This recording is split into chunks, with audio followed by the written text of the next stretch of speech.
Selamat datang kembali. Oke, hari ini kita mau ngobrolin sesuatu yang menarik banget nih. Kita bakal kupas tuntas bab keempat dari buku Clean karya James Hamblin, judulnya Glow. Bab ini tuh bener-bener ngebawa kita ke jantung industrinya, industri perawatan kulit modern yang lagi, wah, meledak-ledak.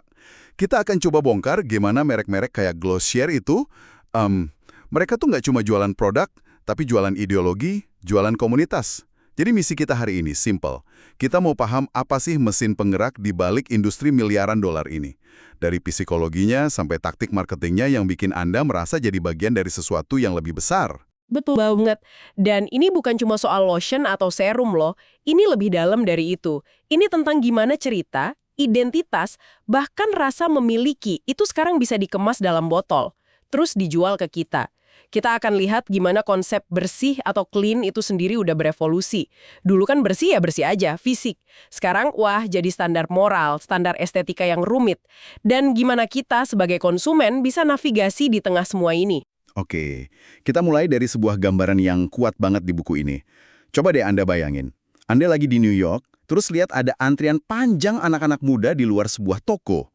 Tapi tokonya ini aneh. Lebih mirip klub malam eksklusif gitu daripada toko biasa. Nah, itulah toko utama Glossier. Hamblin bahkan menggambarkannya sebagai kuil kulit yang ramai dan surgawi. Stafnya pakai seragam sweater pink yang ikonik itu. Jadi ini bukan sekedar belanja. Ini pengalaman. Betul, ini kayak ziarah. Dan itu kuncinya, itu inti dari strategi mereka. Glossier itu nggak jualan produk, mereka jualan sebuah dunia.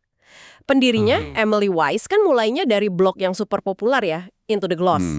Dia nggak langsung jualan, dia bangun komunitas dulu, komunitas yang loyal banget. Pakai narasi apa dia? Nah, senjatanya itu narasi pemberdayaan. Idenya itu buat melawan paradigma kecantikan yang lama, di mana ada para ahli, entah dari majalah atau perusahaan besar, yang ngedikte kita. Kamu harus pakai ini, kamu harus pakai itu. Oh, jadi Glossier datang dengan pesan yang sebaliknya. Persis. Pesan mereka itu kurang lebih setiap orang bisa menjadi ahli bagi dirinya sendiri. Ini kan radikal banget perubahannya. Tiba-tiba, Anda yang jadi bos atas kulit Anda sendiri. Tapi tunggu, di buku ini kan disorot ada ironi yang menarik di situ. Katanya, ketika semua orang adalah ahli, maka tidak ada yang ahli. Maksudnya gimana tuh buat kita sebagai konsumen? Nah, itu dia. Artinya, beban buat milih yang benar itu sepenuhnya ada di pundak kita. Kita dibanjiri informasi, klaim produk, review, pusing kan? Disitulah kejeniusan Glossier. Mereka menawarkan solusi dari kebingungan itu. Dengan cara? Dengan menjadi kurator. Di tengah lautan pilihan itu, mereka tampil dan bilang, tenang, kami udah pilihin yang terbaik buat kamu. Kamu nggak usah pusing lagi.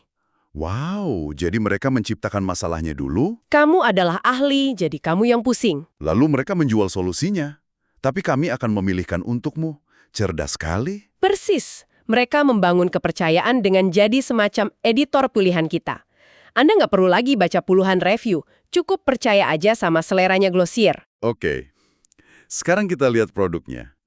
Hamblin sendiri ngaku di buku ini, waktu dia di toko itu, dia tiba-tiba pengen banget beli tabir surya seharga $25.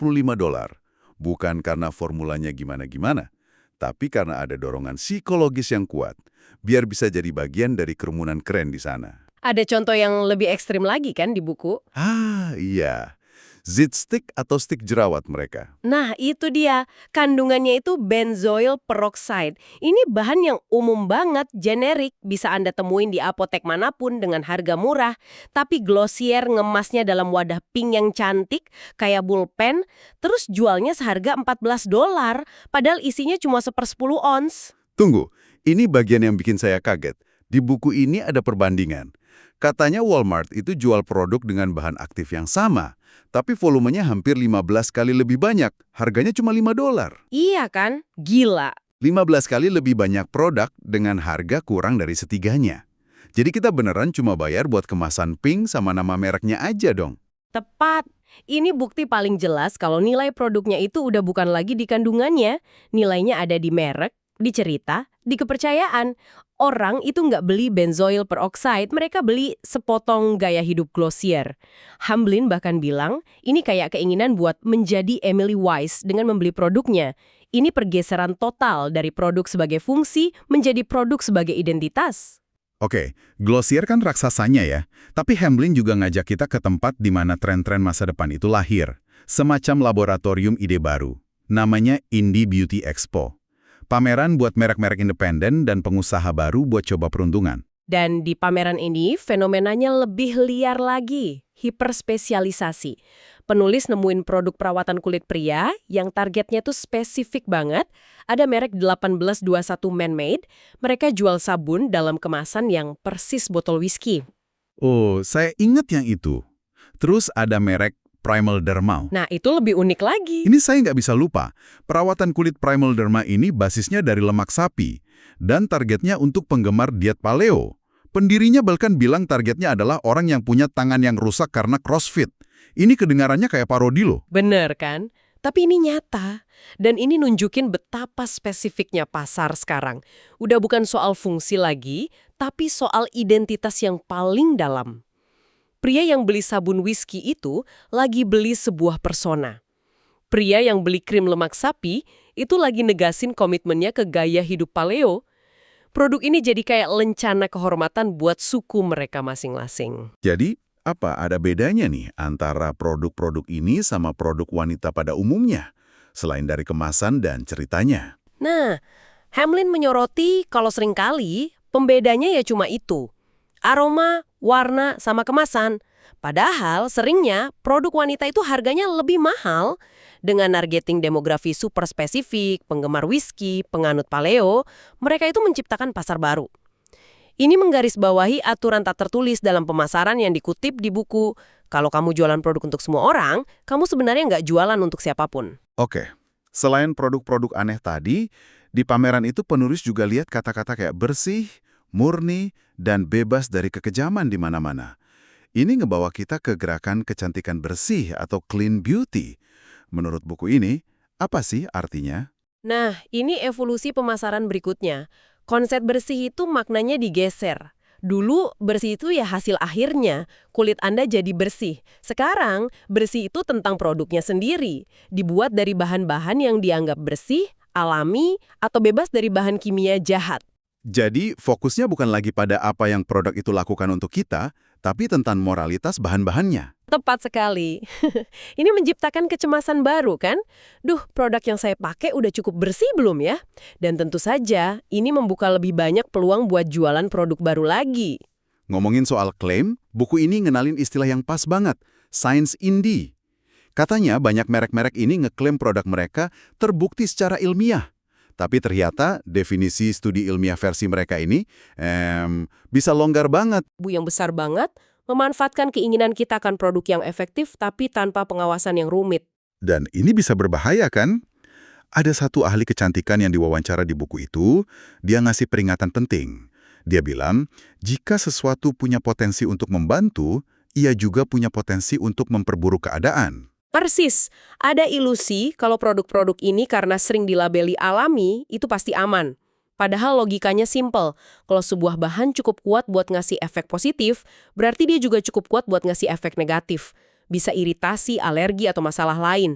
Alam itu kan penuh zat yang kuat, bisa menyembuhkan, bisa juga meracuni. Jadi, dengan ribuan pilihan yang ada, dari merek mewah, merek indie yang nggak kehitung, sampai rak-rak apotek, apa dampaknya buat kita sebagai konsumen yang coba milih yang terbaik? Dampaknya adalah apa yang disebut psikolog sebagai choice fatigue, kelelahan memilih. Coba Anda bayangin, Anda berdiri di depan rak sereal di supermarket. Ada ratusan kotak. Setelah 5 menit, Anda udah nggak peduli lagi mana yang paling sehat. Anda cuma pengen cepet-cepet ambil satu dan pergi. Nah, kalikan perasaan itu dengan 10. Itulah yang terjadi di industri kecantikan sekarang. Proses memilih itu jadi melelahkan banget secara mental. Dan disinilah merek kayak Glossier masuk lagi. Mereka nawarin obat untuk kelelahan itu lewat kurasi mereka. Tepat. Kesuksesan mereka itu sebagian besar karena mereka menyederhanakan pilihan dan ngasih rasa aman. Tapi, di sisi lain, ledakan pilihan ini juga menciptakan keraguan yang konstan. Anda mungkin terus-terusan nanya ke diri sendiri, apa produk yang saya pakai udah bener? Jangan-jangan ada yang lebih bagus di luar sana. Ini siklus pencarian tanpa akhir yang bikin kita terus-terusan beli. Jadi kalau kita tarik benang merahnya, apa nih kesimpulannya? Dari antrian panjang di kuil Glossier sampai stan-stan kecil di pameran indie, kita ngelihat sebuah industri yang udah jago banget jualan sesuatu yang jauh lebih besar dari sekedar produk. Mereka jualan identitas, jualan komunitas, dan mereka jualan solusi untuk dunia yang pilihannya terlalu banyak dan membingungkan. Pergeseran dari era para ahli memberitahu Anda apa yang harus dibeli, ke era Anda adalah ahli bagi diri Anda sendiri, itu manuver pemasaran yang brilian. Tapi, ini juga ngasih tekanan dan tanggung jawab yang luar biasa besar ke Anda sebagai konsumen. Sebagai penutup, kami mau ninggalin Anda dengan satu pemikiran terakhir yang benar-benar ngerangkum semuanya. Buku ini kan nyorot gimana Glossier jadi terkenal banget karena mempopulerkan tampilan kulit yang alami dan berkilau, yang sering disebut dewy itu. Mereka jual produk buat dapetin kilau sehat itu. Tapi, nah ini bagian yang paling menohoknya. Hamblin kemudian mencatat kalau Glossier sekarang juga menjual bedak. Dan fungsi bedak itu apa? Buat bikin kulit tidak terlalu berkilau. Nah, disinilah kita lihat kejeniusan sekaligus sinisme dari industri ini. Mereka nggak cuma jualan solusi, mereka menciptakan standar baru.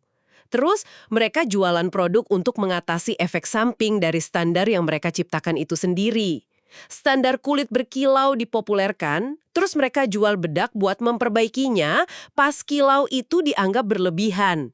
Ini adalah jebakan konsumerisme yang sempurna.